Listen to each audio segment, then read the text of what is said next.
2024 ലോക്സഭാ തെരഞ്ഞെടുപ്പിന് ശേഷം 140 സീറ്റുകളിൽ പോൾ ചെയ്തതിനേക്കാൾ അധികം വോട്ട് എണ്ണി എന്ന് പറഞ്ഞ് പൂനം അഗർവാളിൻ്റെ ഒരു റിപ്പോർട്ടുണ്ട്.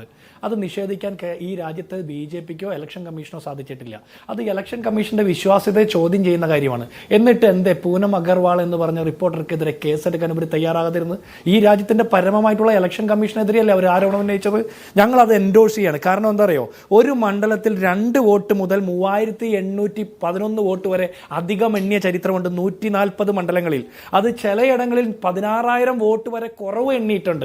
അപ്പോൾ അതിന്റെ സാഹചര്യം എന്താ? 140 മണ്ഡലങ്ങളിൽ BJPക്ക് അനുകൂലമായിട്ട് അവർ പണി നടത്തി എന്നുള്ള കാര്യത്തിൽ ഒരു തർക്കവും വേണ്ട.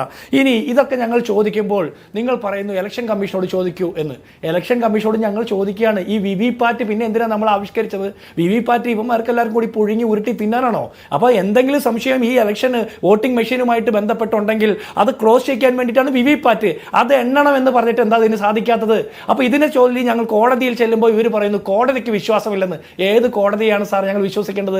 രഞ്ജൻ ഗൊഗോയ് ഇരുന്ന സുപ്രീം കോടതിയോ, അല്ലെങ്കിൽ P സദാശിവം ഇരുന്ന സുപ്രീം കോടതിയോ, അല്ലെങ്കിൽ ഈ പറഞ്ഞ രംഗനാഥ് മിശ്ര ഇരുന്ന ഹൈക്കോടതിയോ, SK യാദവിന്റെ ഇപ്പോഴും അലഹബാദ് ഹൈക്കോടതിയിലെ സിറ്റിംഗ് ജഡ്ജി ആയിട്ടുള്ള SK യാദവ് ഇരിക്കുന്ന കോടതിയോ? ഏത് കോടതിയാണ് ഞങ്ങൾ വിശ്വസിക്കേണ്ടത്? സംഘപരിവാറിന് വേണ്ടിയിട്ട് കുഴലൂത്ത് നടത്തുന്ന ആ ഏമാന്മാരൊന്നും ഈ രാജ്യത്തിന്റെ നീതി നിർവഹണ സംവിധാനത്തെ പരിപാലിക്കുമെന്ന് ഞങ്ങൾക്ക് വിശ്വാസമില്ല. അപ്പൊ ഈ കോടതിക്കും അപ്പുറത്ത് ജനകീയ കോടതിയിലാണ് ഞങ്ങൾക്ക് വിശ്വാസം. ഞങ്ങൾ വീണ്ടും വീണ്ടും ഈ ക്യാമ്പയിൻ ഉയർത്തും. ഞങ്ങൾ കഴിഞ്ഞ 10 വർഷമായിട്ട് പറഞ്ഞുകൊണ്ടിരിക്കുന്ന കാര്യം, രാഷ്ട്രീയ പാർട്ടി എന്നുള്ളതിനപ്പുറം ഈ രാജ്യത്തെ സാധാരണക്കാർ വരെ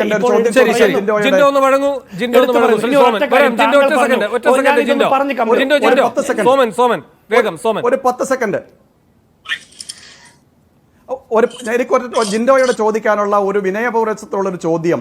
ജിൻഡോ, ഈ VVPAT നിശ്ചിത പോളിംഗ് ബൂത്തിന്റെ അടിസ്ഥാനത്തിൽ ഇത്ര ശതമാനം VVPATകൾ ഈ മഹാരാഷ്ട്രയിൽ എണ്ണിയില്ലേ? അങ്ങയുടെ പാർട്ടിയുടെ ഏജന്റുമാർ ആ എണ്ണുന്ന സ്ഥലത്തുണ്ടായിരുന്നില്ലേ? വ്യത്യാസമുണ്ടായിരുന്നോ? അത് എന്താണ് അങ്ങ് മറച്ചു വയ്ക്കുന്നത്? അതിനൊന്ന് ഉത്തരം പറയൂ ജിൻഡോ.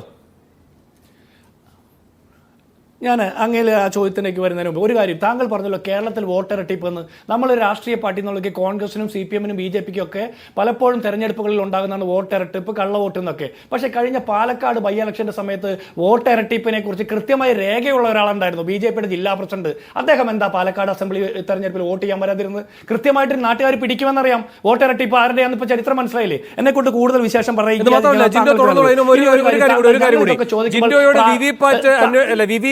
മഹാത്മ്യം പറയുമ്പോൾ ശ്രീ K. സോമൻ അങ്ങ് മനസ്സിലാക്കേണ്ടത് ജിൻഡോവിന് എതിർചേരിയാണ്.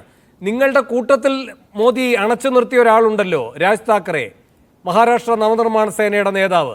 അദ്ദേഹത്തിന്റെ കഴിഞ്ഞ ദിവസം പ്രസ്താവന അങ്ങ് ശ്രദ്ധയിൽപ്പെട്ടതാണല്ലോ അങ്ങയുടെ. അദ്ദേഹം പറഞ്ഞത് എന്താണ്? ഞങ്ങളുടെ ഒരു നേതാവ് അയാൾ മത്സരിച്ച സ്ഥലത്ത് ഞങ്ങൾക്കുള്ള ഒരു വോട്ട് പോലും പോൾ ചെയ്യപ്പെട്ടില്ല. അപ്പോൾ മാധ്യമപ്രവർത്തകർ ഈ രാജ് താക്കറോട് ചോദിക്കേണ്ട എന്താ ഇത്രയും വൈകിയത് ഈ പ്രതികരണം നടത്താൻ? അദ്ദേഹം പറഞ്ഞത് ഇതിന്റെ വിശദാംശങ്ങൾ പഠിച്ചുകൊണ്ടിരിക്കുകയായിരുന്നു എന്നാണ്. അപ്പോൾ ജിൻഡോയുടെ VVPATന്റെ കാര്യം തിരക്കുന്നതിനിടയിൽ രാജ് താക്കറയുടെ പ്രതികരണത്തിന്റെ വിശദാംശങ്ങൾ കൂടി അങ്ങ് തേടണം. ഡോക്ടർ ജിൻഡോ തുടരാം. ഇനി ഇവർ പറയുന്നത് നമ്മൾ ഈ ഇലക്ഷൻ കമ്മീഷന്റെ നിർവഹണത്തിലെ സംശയം നമ്മൾ ചോദ്യം ചോദിക്കുമ്പോൾ അത് പ്രാകൃത യുഗമാണെന്ന് പറഞ്ഞു. ഞാൻ നേരത്തെ പറഞ്ഞ പോലെ പോൾ ചെയ്തതിനേക്കാൾ കൂടുതൽ വോട്ട് എങ്ങനെ വന്നു എന്ന് നാട്ടുകാർ ചോദിക്കുമ്പോൾ അത് പ്രാകൃത യുഗത്തിലെ ചോദ്യമാണ്. പാത്രം കൊട്ടിക്കൊണ്ട് കൊറോണ വൈറസിനെ അകറ്റുന്നത് പ്രാകൃത യുഗത്തിലെ ചോദ്യമാണ്. അത് നമ്മൾ ചോദ്യം ചെയ്താൽ മോശപ്പെട്ട കാര്യമാണ്. ഗോമൂത്രത്തിൽ ചാണകം കലക്കി കഴിക്കുന്നത് കാര്യമാണ്, ആധുനിക പുരോഗമന യുഗത്തിലെ കാര്യമാണ്. ഇനി ഒരൊറ്റ കാര്യം, ഈ ഡൽഹി ഇലക്ഷനെ കുറിച്ച് താങ്കൾ പറയുന്നുണ്ടല്ലോ. ഡൽഹി ഇലക്ഷൻ നടക്കാൻ പോകുന്ന ഡൽഹി ഇലക്ഷൻ പോലും ഞങ്ങൾ സംശയിക്കുന്നു. കാരണം ഈ ബജറ്റ് പ്രഖ്യാപനത്തിന് മുമ്പ് എന്തുകൊണ്ട് ഇലക്ഷൻ പ്രഖ്യാപിച്ചില്ല, നടപ്പാക്കിയില്ല എന്ന് ഇലക്ഷൻ കമ്മീഷന്റെ ആ ചേതോപകാരത്തെ പോലും സംശയിക്കണം. കാരണം നിങ്ങൾ തന്നെ ഈ ചർച്ചയിൽ പറഞ്ഞല്ലോ, അവിടുത്തെ മധ്യവർഗത്തിൽ, ഈ മധ്യവർഗം എന്ന് പറഞ്ഞാൽ 7.5 ലക്ഷം വരെ വരുമാനമുള്ളവർക്ക് യാതൊരു ഗുണവുമില്ല.